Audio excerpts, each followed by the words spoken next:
Insane riding there, huh? But nothing like Arkansas, where my front wheel was just lifting up because of the wind. It was insane. This was crazy because the angle at which it was blowing. You can see you went sideways on the right. You saw some places the windsock was there, it's like horizontal. Yeah. That means it's blowing over 35 knots, 35 knots, gusting around 42, 43 like this, knots. Does it feel slick? It is, the rear wheel is playing like that, but the front wheel is sticking, so it's okay. The seaweed's up and underneath the windscreen, trying to avoid the wind. Not this way, it's this way, Yeah. sideways. Very hard to keep the balance. Still on the motorcycle, Lamenta.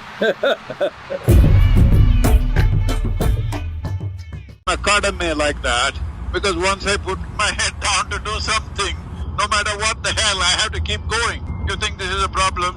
No, it is not. It is the only solution. Relentless commitment to what you do.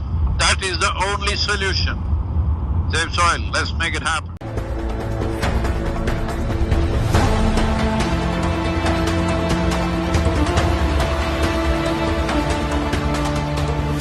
Be with us, ride with me.